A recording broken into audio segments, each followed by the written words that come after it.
విగ్రహాలు పెద్దగా ఉండకూడదా, దాని సైజు ఇంతే ఉండాలని చెప్తారు.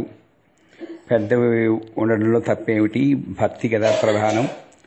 చిన్నదైనా పెద్దదైనా రెండూ ఒకటే కదా అని.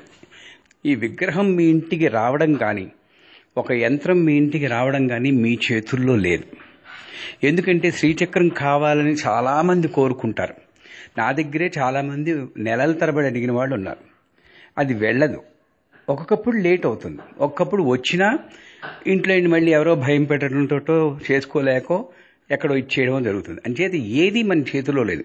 విశ్వరూపాన్ని చూడాలని ఓలాడపడతాం, విగ్రహాన్ని మాత్రం 4 అంగుళాలు పెంచకూడదంటాం. ఎక్కడో తప్పు జరుగుతోంది. అందుచేత మీరు అక్కడ విగ్రహానికి నైవేద్యం పెట్టడం లేదు. ఎంత పెద్ద విగ్రహం ఉంటే అంత నైవేద్యం పెట్టాలంటే నువ్వు ఏ విగ్రహంలో పెట్టినా, ఏ యంత్రంలో పెట్టినా ఆ విశ్వరూపమైన పరమాత్మకు పెడుతున్నావు. ఆయన నువ్వు పెట్టగలవా? అసలు అంతా అయిందే అయినప్పుడు నేనేం పెడుతున్నాను ఆయనకి? నాది అన్న వస్తువు ఏదైనా ఒక్కరు చూపించండి. ఇంత దీంట్లో ఆలోచించినప్పుడు నువ్వన్న పదార్థమే లేదు.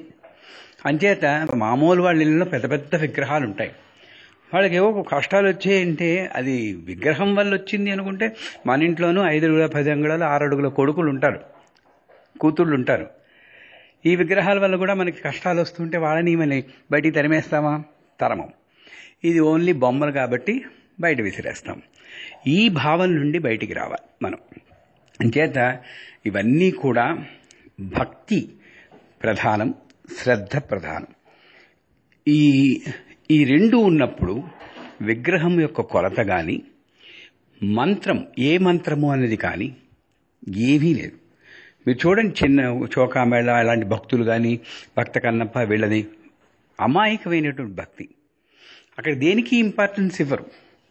అసలు విగ్రహం ఏంటండి? మీ ఎదురుగుండా ఎవరొచ్చినా సరే వారిలో భగవత్ స్వరూపాన్ని చూసి కాస్త 4 మంచి మాటలు మాట్లాడితే అది కూడా పూజతో సమానం అని చెప్తారు పై స్టేజ్లో.